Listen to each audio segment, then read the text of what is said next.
So let's get started with the second part of the discussion. And now we will be talking about a new type of explanations known as PI explanations. And PI here stands for prime implicant explanations, and you'll see why. This was the original name when this was introduced a couple of years ago. But in later papers, it was referred to as sufficient reasons. In fact, when we were discussing things, some of you use that term sufficient reasons, but the reason also of this more recent terminology, sufficient reasons, is that it turns out there are other kind of reasons. So we will talk about this later. But let me illustrate first with a concrete example before I show you the formal definition of these guys. But the highlight is this is more general than we looked at. We're not going to require anything about the classifier. We're not going to require that the features actually even be binary, but computationally it's a little bit more involved. So let's take an example concretely. But first, if I want to use one sentence to explain what these PI explanations are, it would be simply this. You come with an instance and a decision is made on that instance. And let's say that I have like 100 features, and therefore that instance have 100 characteristics, that is particular values of these features. I'm interested in the smallest subset of those characteristics that guarantee the decision, right? So if you have 100 characteristics for the instance, you may come back with 7 and say it is these 7. As long as you fix these 7 characteristics, your decision will stick regardless of what you do with the other 93 characteristics. It's as simple as this. And let's illustrate it concretely first by looking at what we call here an image classifier, all right? So what's happening here is I'm going to give you black and white images. They happen to be 16 by 16 pixels. And the goal of this classifier is to tell a 0 from a 1. So the idea is I'm going to give you images that contain either a 0 or 1, handwritten 0 or 1, and I want you to classify them accordingly. Now, if you think about it this way, the number of pixels that I have is 256, right? 16 by 16. And those are my features. So this classifier will have 256 features. And how many instances does it have? It's going to be 2 to the 56. That's a very large number of instances. Each instance is an image, okay? Black and white image. And in this case, the classifier is over these features, and it's just a Boolean function. You give it the on-off values of these 256 features, and it comes back with a 0 or 1, basically trying to classify this now, okay? Now, someone is saying that's a 0. Well, okay, wait for the next slide. And now you'll see the interesting thing. So what does it mean to get a PI explanation? So the classifier did indeed classify this as a 0. And by the way, this is an actual classifier, which is a neural network that was developed by our group as part of this work. So it was a neural network that was trained and then was compiled into symbolic representation. So these queries, actually, you will find them and many others in one of the papers that I will post in the description of this lecture. Now, this neural network did indeed classify this as a 0. And then you say, why did you classify this as a 0?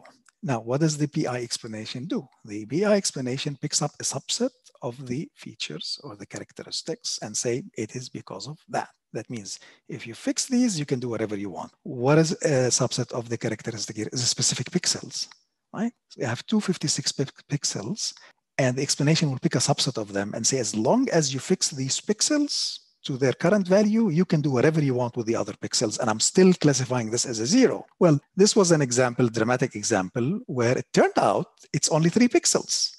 The PI explanation came back with these 3 pixels, 1, 2, and 3, and they happen to be white, and said, as long as you keep these 3 pixels to their current color, white, I'm classifying this as a 0, interestingly, which means I could go and do this.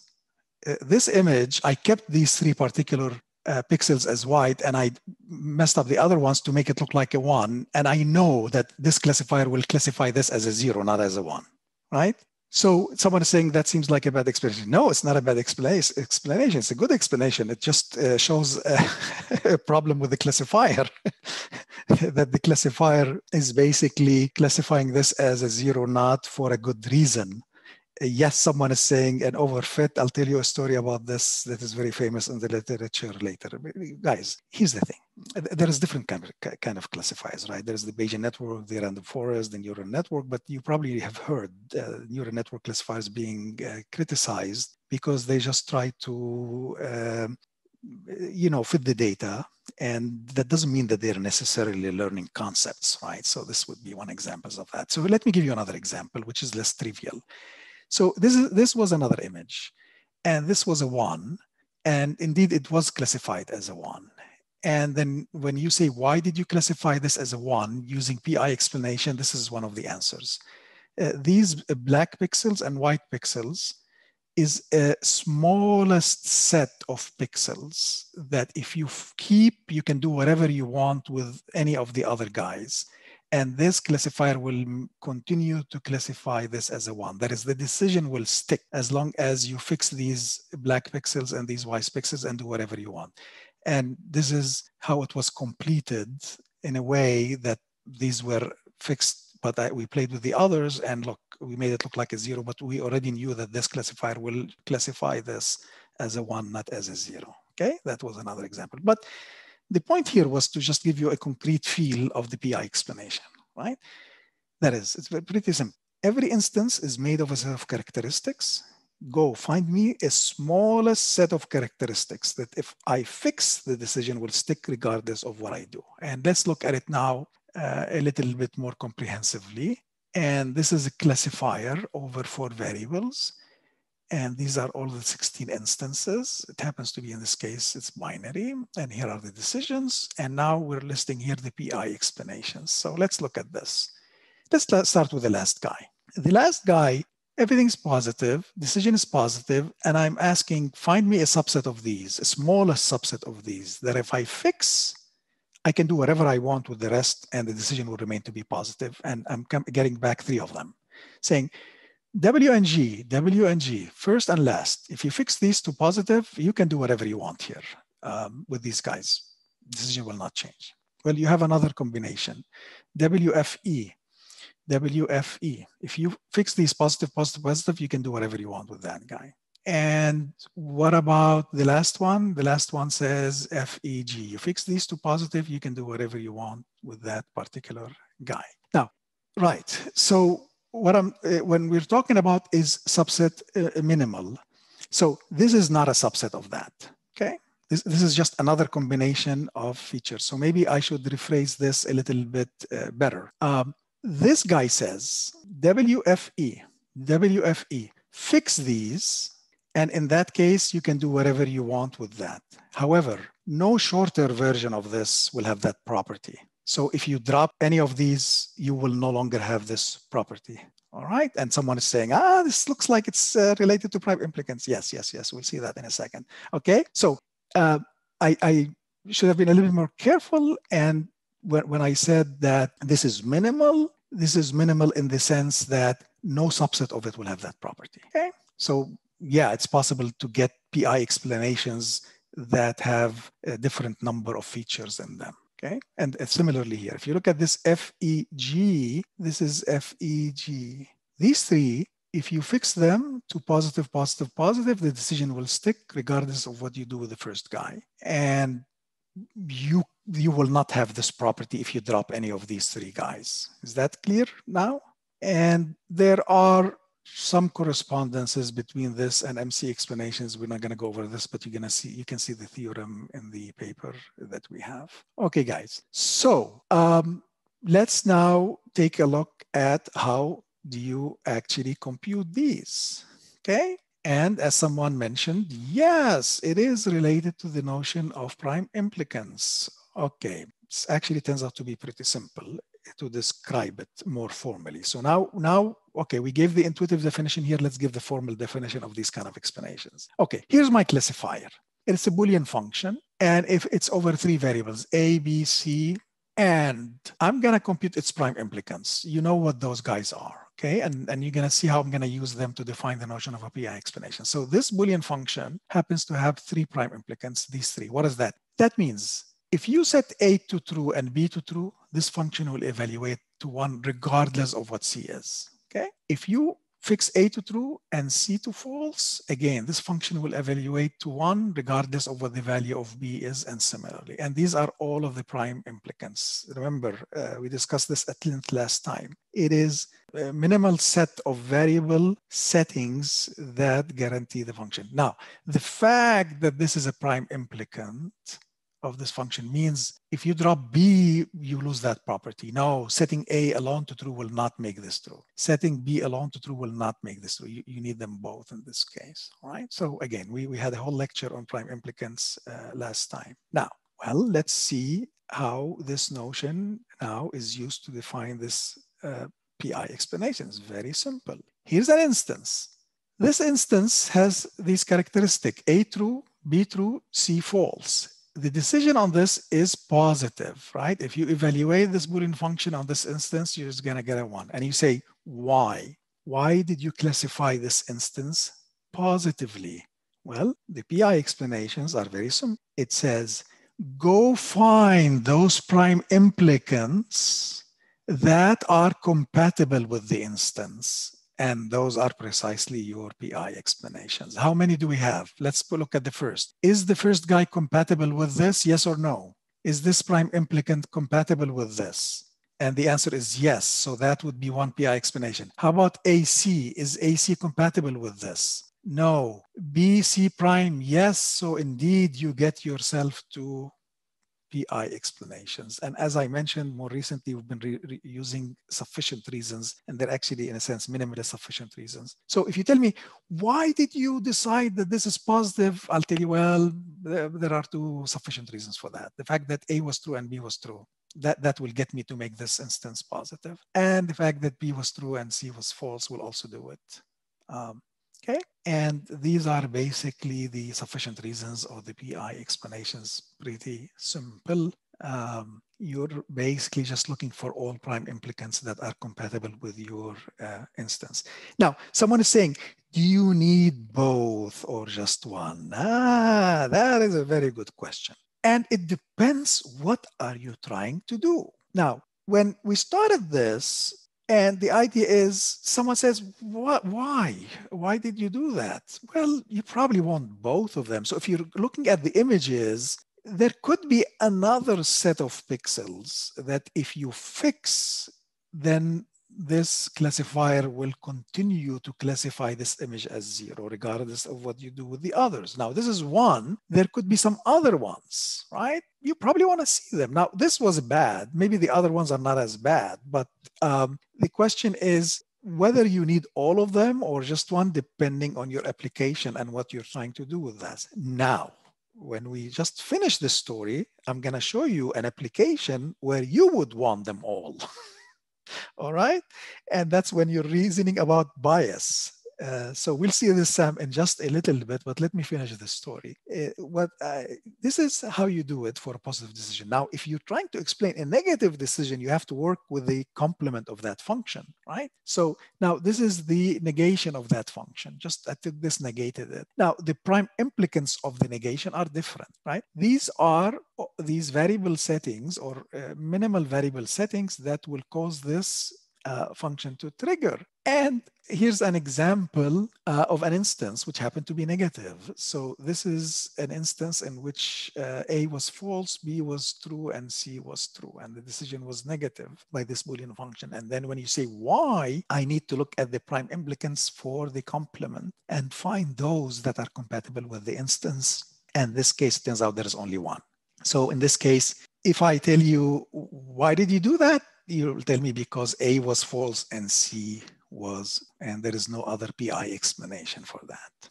Okay. Now, there is a paper that came out very recently on this, which is the latest, and it was titled On the Reasons Behind Decisions. It started to be a little bit more careful because in earlier work, you could get this explanation and you would say, oh, I did classify this as positive decision because A true and B true. Okay, you have to be careful. No, the use of because here is not right, because that's not the only reason why you would have done this. This is another reason why you may have done this. So it didn't really cause it, in a sense. There's alternative causes. So we'll tighten this in just a little bit as we go on, and we'll answer one of your questions about do you need them all or not. But the other thing you need to know is one of the issues of PI explanations, there could be an exponential number of them. Right, so then it stops being as useful, right? If I'm going to tell you, oh, I have 3,000 PI explanations, that's not as useful in that particular case. But I hope the semantics is very clear in this case. All right. The PI explanation is simply the prime implicants that are compatible with the instance. So what we're going to do next is show you another kind of question that you can ask about decisions that in principle, for defining the right answer, does require you to look at all PI explanations. But in practice, there is a shortcut to do that. But before we do this, any questions so far?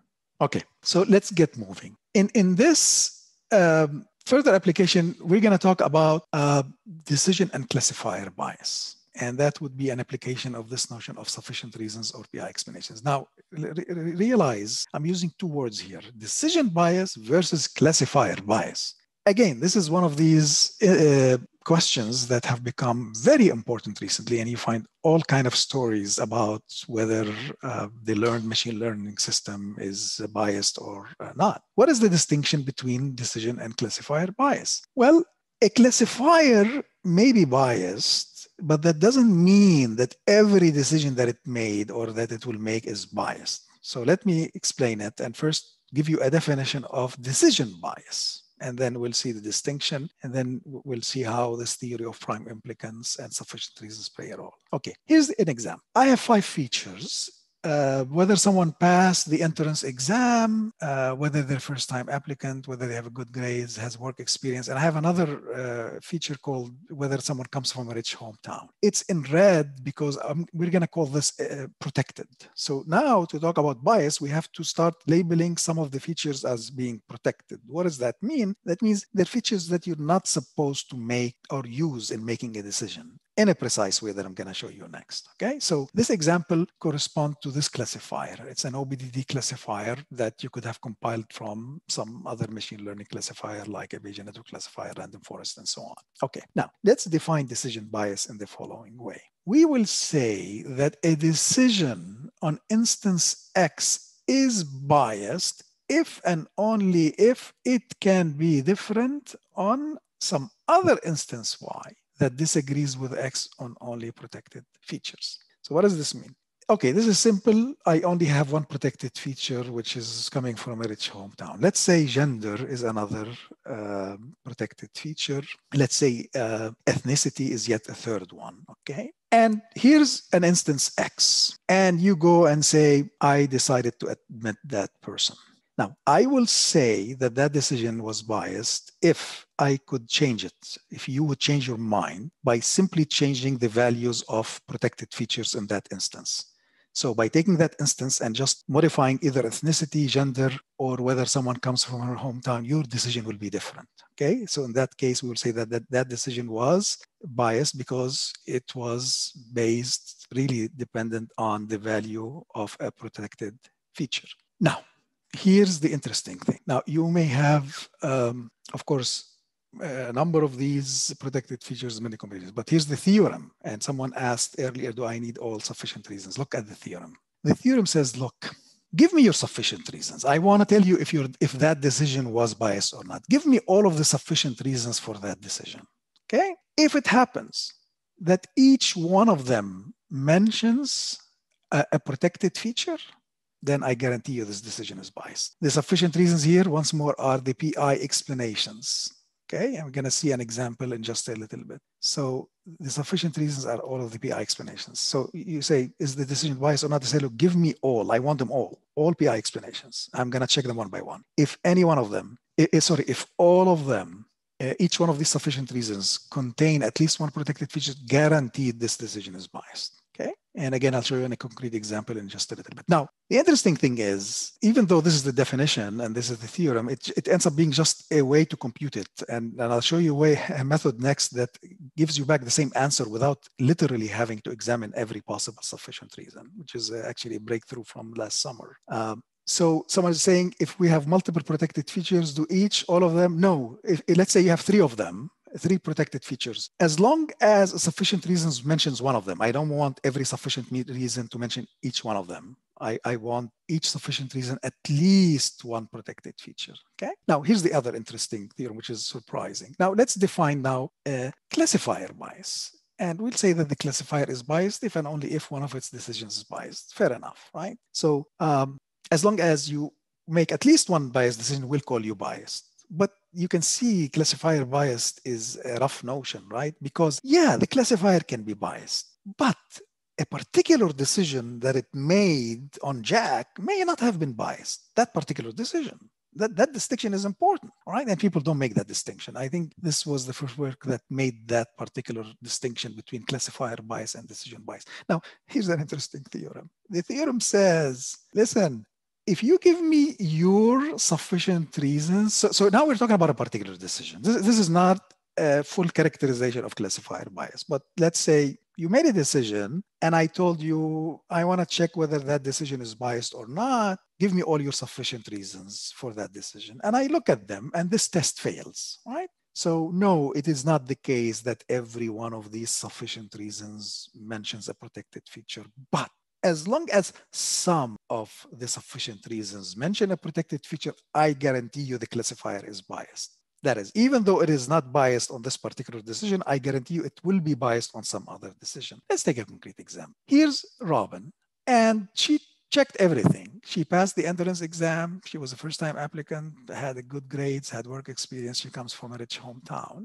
And this classifier will admit Robin. And then you say, why? And now I'm going to show you all sufficient reasons in this case. It turns out there's 5 of them. And even though there is 1, 2, 3, 4, 5, any combination of 3 in this case, it turns out, are sufficient to admit Robin. So if she had E, F, and G, she would be admitted regardless of what the values of the other 2 features are. If she had E, F, and W, and all of that. So these happen to be all of the sufficient reasons. Question for you. Was this decision biased according to the previous theorem? Was this decision biased? And someone's saying no. Why? Well, let's look at the sufficient reasons. Only 3 of them do mention some protected feature, but I needed all of them. It is guaranteed to be biased if and only if every sufficient reason contains a protected feature. So this is actually not biased, meaning if Robin did not come from a rich hometown, she would still be admitted. I guarantee you that. Now, of course, it gets more interesting when you have a lot of protected features, so you can just like many, go check all of the combinations. So the decision indeed is not biased. Question, is the classifier biased? Yes, because there is at least one sufficient reasons that mentions some protected features. So I'm not going to show you the example here, but you can check it in the paper that we're going to post, and you're going to see that on some other applicant, the decision will be biased. That is, one decision will be made, and if you change the status of coming from a rich hometown, the decision will flip. Okay, so that decision did depend on coming from a rich hometown, and therefore it's biased. So this classifier is biased. Pretty interesting. Pretty interesting. Now, here's the even more interesting thing from a computational point of view. Now you're going to tell me, but yeah, wait a minute, that's cool. But so I have to go and enumerate all possible sufficient reasons and check them one by one. And we already know that prime implicants, there could be an exponential number of them. Well, it turns out you don't have to do that. And the breakthrough here was with this notion that is called the complete reason. The complete reason is simply the disjunction of all sufficient reasons. All right, so now this is a Boolean formula. Now remember, a sufficient reason is a term, correct? It's just a conjunction of literals. The complete reason is just a Boolean formula. So in this particular case, when I go to Robin and I say, what is the complete reason behind admitting Robin? I want to take all of these guys and disjoin them. So basically what I'm talking about here is E and F and G, or E and F and W, or G and R and W. Okay, this formula alpha, I'm going to call the sufficient reason. And I'm not going to care about what form it is in for now. I just need it because in reality, this really characterizes why you admitted Robin. And if you want to use the word because, it is now more appropriate to say, I admitted Robin because alpha, because Robin satisfies alpha. Okay. Now, the interesting thing is, if you have a hold of alpha in a certain form as a tractable circuit, then you can start efficiently answering questions about all of the sufficient reasons that it encodes without having to enumerate. Okay. And it turns out that you can get alpha as a tractable circuit efficiently if your classifier is represented in a particular form. So we know what the complete reason is. The complete reason is simply a disjunction of all sufficient reasons. It is a property of a decision. So you make a decision on an instance and I say, give me the complete reason behind that decision. And then I give you back a formula that is just the disjunction of all sufficient reasons. And one of the applications of it is it allows me to avoid computing sufficient reasons explicitly and to reason about them without having to enumerate them. Connected to this is the notion of a reason circuit, which happens to be a tractable circuit representation of the complete reason. Okay, so what we're going to show you next, how do you get a reason circuit? So you come and tell me, here's my classifier. Let's say it's an OBDD. And here's an instance. And it made this decision. And I say, give me the reason circuit for that decision. I give you back a tractable circuit that is equivalent to the disjunction of all sufficient reasons. And it turns out if you have that reason circuit, you can do a lot of things efficiently. Okay, no, someone's saying, is the complete reason the PI form? No. The complete reason is just the disjunction. The complete reason is silent on form. It is a Boolean formula that happens to be the equivalent to the disjunction of all sufficient reasons. So, and as I said, the reason we're interested in the reason circuit is that it permits answering questions about sufficient reasons efficiently, including, for example, decision bias. So let's look at this again. And this was Robin and the decision on Robin, which was positive, admit, and these were the 5 sufficient reasons. Now I'm going to show you an example of a reason circuit. Here it is. This circuit is equivalent to the disjunction of these 5 guys. So instead of enumerating these guys, I gave you this back. It encodes these because this is equivalent to the disjunction of these 5. Okay? Now, the interesting part is this notion of a reason circuit can be obtained in linear time from the classifier. If the classifier is in a particular form, and that includes OBDDs and decision DNNFs. So if your classifier is in this form, one of these 2 forms, I can operate on it on linear time and give you back this guy, which happens to be equivalent to the disjunction of all sufficient reasons. I'm going to show you the algorithm on the next slide. It's very simple. And it happens that this circuit, the reason circuit, will always be monotone. We didn't talk about monotone circuits, but monotone circuits are and generally monotone formulas in which a variable will always appear in the same sign. Yeah, we know if we have a variable x, it may appear sometimes as x and sometimes as not x in a negation normal form formula or a negation normal form circuit. But suppose that all occurrences of the variable in an NF circuit, negation normal form circuit, all occurrences are either positive or always negative. If every variable appears always either positively or negatively, we will say that the circuit is monotone. And it turns out that those are actually tractable in a sense that you can do a whole bunch of things with them. For example, existential quantification, existentially quantifying variables is easy on monotone circuits. So a reason circuit for the sufficient reasons, that is equivalent to this junction of all of these sufficient reasons, can be obtained in linear time from the classifier, and it happens to be monotone. And you're going to see why it actually ends up being monotone in a little bit. So you can do things on it like deciding whether a decision is biased or not easily.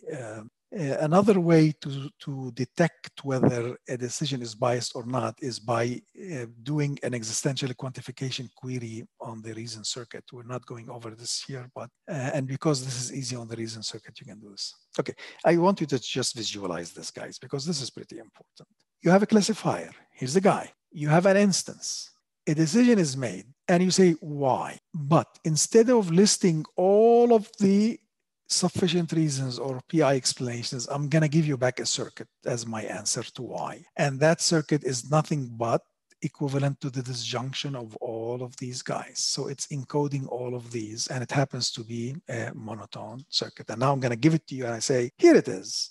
And you can use it in so different ways. You want to know if the decision was biased or not, just operate on this reason circuit. It's sufficient to do that. And there is a number of algorithms on this guy that gives you various answers to questions about the decision, okay, including was it biased. So to finish this part, I want to show you how do you get the reason circuit, because it turns out to be simple and it uses a principle we talked about. And there you will see why is it guaranteed to be always mono. Okay, here it is. This is a classifier, and it happens to be in decision DNNF. Remember what decision DNNF is? Every OR node has this property, OR and variable and something, negation of that variable and something. So here's one decision node, here's another decision node, and.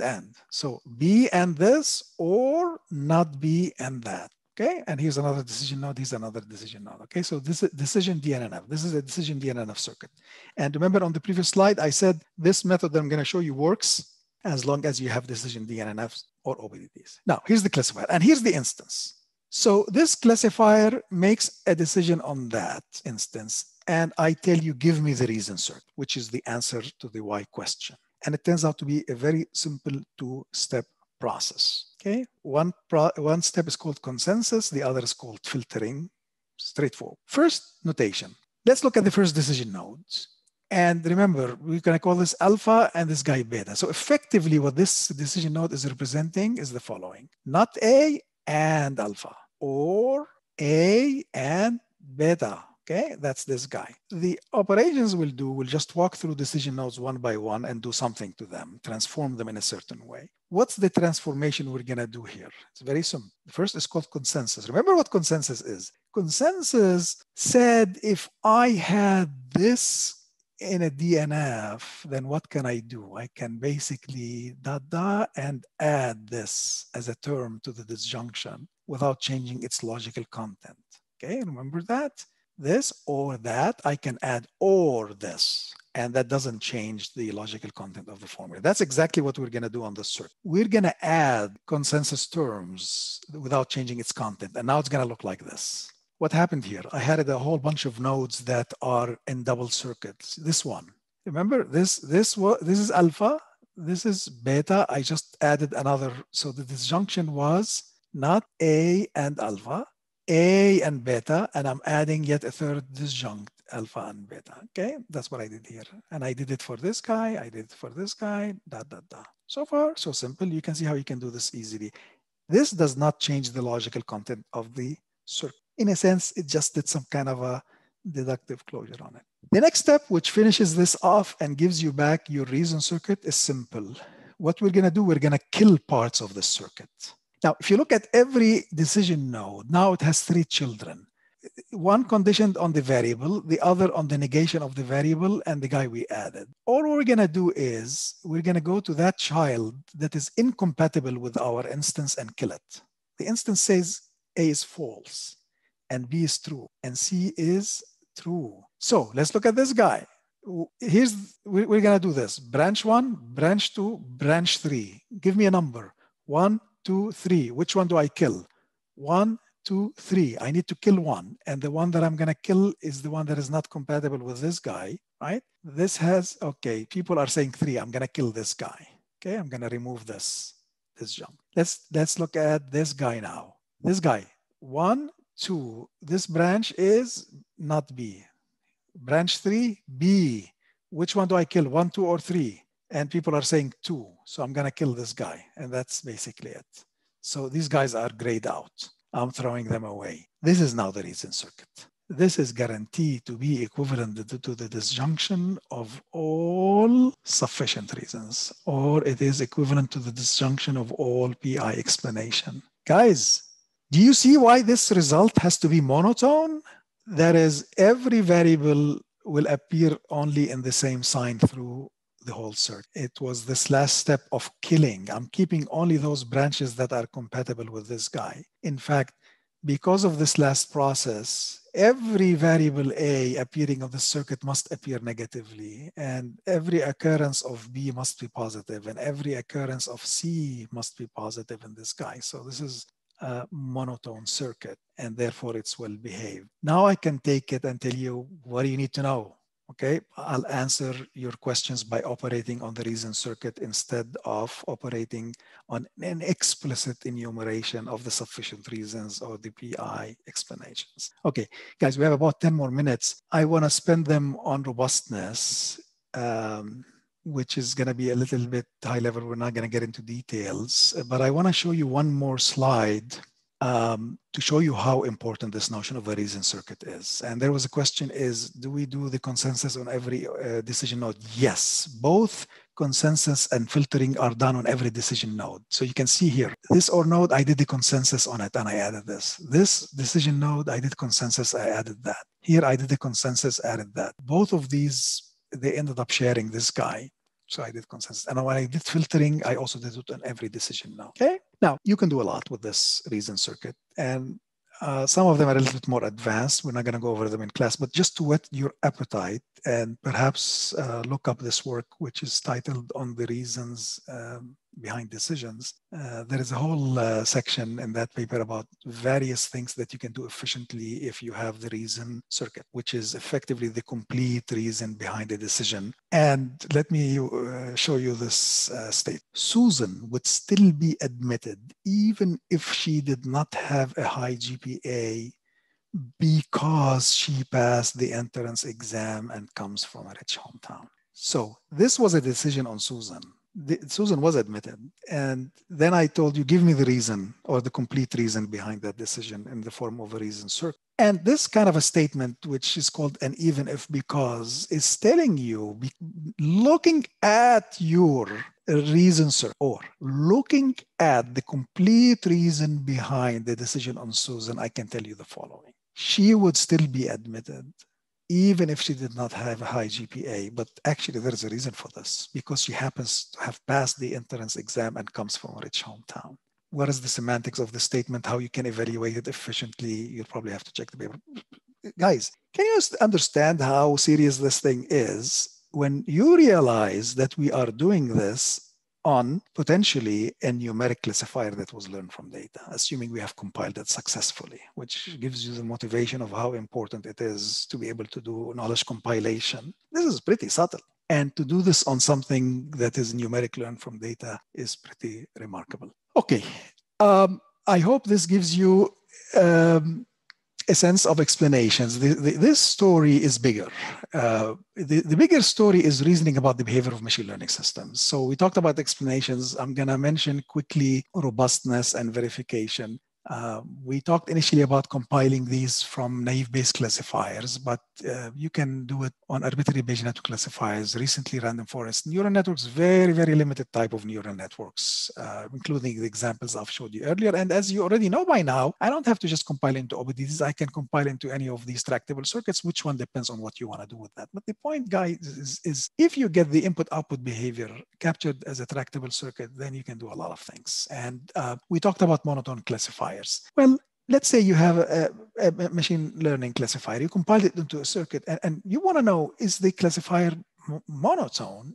And that's difficult to do on machine learning, including, for example, Bayesian network classifiers. But it happens that, for example, if your classifier is represented as an OBDD, checking monotonicity can be decided in quadratic time. We did not actually give you that algorithm, but this is an example of a property of classifier that you can verify easily if your classifier is in the right form. And it's interesting, if you look at some of the classifiers in the literature, you'll find some interesting things on whether they were monotone or not. I just want to spend a couple of few minutes here on robustness. And here I just want to introduce one quick notion first, because we're going to use the notion of a Hamming distance between variable instantiations. So if you have this instance, so we have 4 features, x1, xy, z, w, and here's another instance. I'm going to say the Hamming distance between them is just the number of variables they disagree on, right? So in this case, they disagree on z on w. So here's another instance. And you say, what's the Hamming distance between 1 and 3? You'll find that they only disagree on a single variable. What's the Hamming distance between 2 and 3? You'll find that they disagree actually on 3 variables. Now, you can use this to define a notion of robustness in the following sense: the robustness of a decision. Okay, before I show you the formal definition, let me tell you intuitively what it is. You make a decision on an instance, and you say how robust is that decision, how easy it is to change your mind. And the idea is, how many characteristics do you have to flip so that that decision changes? If I give you the number 3, that means you have to flip at least 3 features for the decision to change. And we're going to call that the robustness. So you can define it like this. I have a classifier and I have an instance. And the question is, how robust was that decision on the instance? So what do? You look over all other instances on which the decision was different, and you look at the Hamming distance, and you give me the minimum. Okay? It's a very simple definition. So how many features do we need to flip the classifier's decision? Now, this is in general difficult, but if your classifier is an OBDD, you can do this in linear time. Okay? And here's an example. In this classifier that I showed you earlier, this actually ended up the most robust one. That was image containing 1, and the robustness was 3. You need to flip at least 3 pixels for the decision to flip, and this was the most robust 2. In this case, you need to flip at least 13 pixels for this to stop being classified as 2. And you can talk about model robustness, where you average over all possible instances. Now, instance robustness is a property of a particular decision or a particular instance. Model robustness or classifier robustness is a property of the classifier. You go over every possible instance, you compute the robustness of each one, and you take the average, right? I have that many instances. Again, this is hard, but just to look at an example, if your classifier is the parity classifier, meaning if an instance has, let's say, an odd number of features that are true, it will classify it as 1. Otherwise, it will classify it as 0. That's not a robust classifier, because if you give me any instance, if it has an odd number of variables that are set to true, by flipping one guy, it becomes an even number and the decision will flip. So robustness is 1. If your classifier is simply the OR gate, it's looking at features, and as long as one of the features is true, it will say positive, otherwise say negative, and that would be the robustness, okay? But we're done, a couple of slides. Here's an example of 2 neural networks that were trying to solve the same task, which is distinguish 0 from versus 1. And they were trained from the same data sets, but there was some differences in how the parameters were seeded and so on.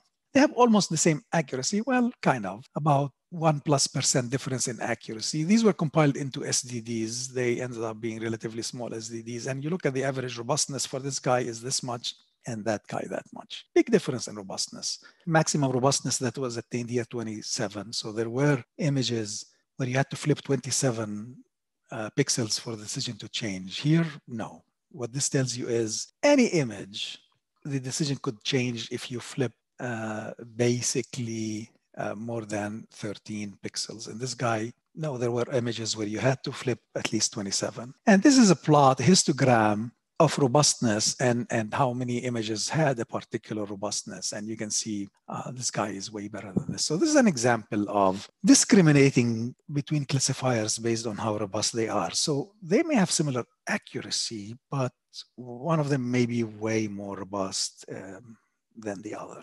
And you need these kind of tools of explanations and robustness to further discriminate between classifiers, because the way things happen today is there's really no integral ways to make sure that you're learning really concept. People are trying, and of course, but if you look at the main mode in which classifiers are being constructed, we just try to fit the data and optimize accuracy. But that doesn't mean that we're learning something that is really profound or learn the underlying concepts. I will end with this anecdote some of you may have seen, which has to do with, which emphasizes this notion, and it will allow me to mention also 2 other types of systems that do explanations, but in an approximate way. So You may have heard of Lyman Anchor, very famous. You can think of them as doing PI explanations, but in an approximate way. They use a completely different set of techniques, and therefore they actually scale way better than trying to compile. And this is work from University of Washington. And part of this work, there was this anecdote about trying to learn neural networks that actually try to classify Huskies versus wolves, right? And a classifier was built that was doing fantastic, except that, I mean, the idea is this is supposedly a hard problem even for people to tell Huskies from wolves. And when looking carefully, it turns out that what the classifier was actually doing is looking for snow, because in the training set, most of the images that had wolves, they were in snow. So the classifier was actually trying to detect snow and then using that to tell this was a husky, sorry, a wolf. All right, so this is an example that is widely mentioned and gives you an example. If you just go for accuracy, you may just be learning the wrong things. And that's why people are now interested in seeing these classifiers from other angles, including explanations and robustness. And I can tell you about our own personal experience. There's some case studies we're doing where we learn things that looked good, and then you look at explanations beyond what I've mentioned here, and you realize that no, what was learned was really bad. So let me end with this slide. Again, that this is a bigger story than explanations. It's about reasoning about the behavior of machine learning systems. And the main theme here is reason about what was learned. So this is one of these new evolving roles of logic in AI, is if I'm able to abstract the behavior of the learned system, then I can use symbolic techniques to reason about its behavior. What we talked about here is what I've been calling the compile then reason paradigm. You compile the behavior into circuits and then reason. You don't have to do it that way. There are also bodies of work that do it without compilation by directly applying SAT solvers and other techniques. This is happening in what's known as the VNN community, which is verification of a neural network, and evolving community that tries to actually deal with these issues. But I hope you get a sense of how significant this can be. The main bottlenecks are computational. If you're doing the compile then reason paradigm, the bottleneck is to be able to take your system and compile it, right? Which gives you, again, a sense of how important some of the techniques we talked about as far as computation, because making progress on these fronts can have quite a bit of impact. This is all I wanted to say for today. Thank you guys very much.